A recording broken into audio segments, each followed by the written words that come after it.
Le piogge di quest'anno non hanno dato tregua alle olive nel Tigullio. Già dalla primavera, momento dell'impollinazione, il ciclo della produzione è stato compromesso dal maltempo. Purtroppo quest'anno siam partiti male a maggio con l'impollinazione, per una scarsa impollinazione, forse causa magari di qualche pioggia nel momento che il polline era pronto e quindi quest'anno olive non ce ne sono.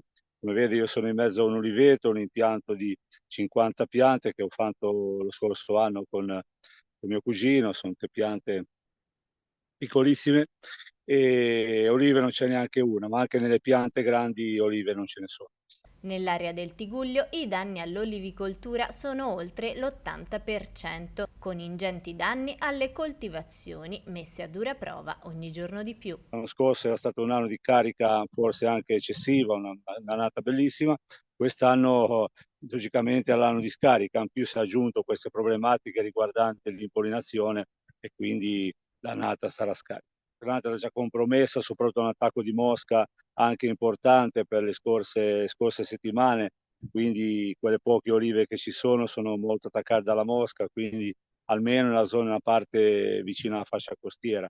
I problemi maggiori sembrerebbero stati causati dal netto calo delle temperature di luglio. Il grande caldo di Ferragosto e le forti piogge degli ultimi giorni invece non sembrerebbero aver peggiorato di troppo una situazione già compromessa. Penso che ci sia ancora nel cantino un pochettino di olio della scorsa campagna, quindi la commercializzazione continuerà con quello, anche perché l'olio comunque 2 anni dura tranquillamente, se conservato bene dura tranquillamente 2 anni, quindi ci sarà commercializzazione dell'olio dello scorso anno, quindi non penso che ci sia un problema di prezzo.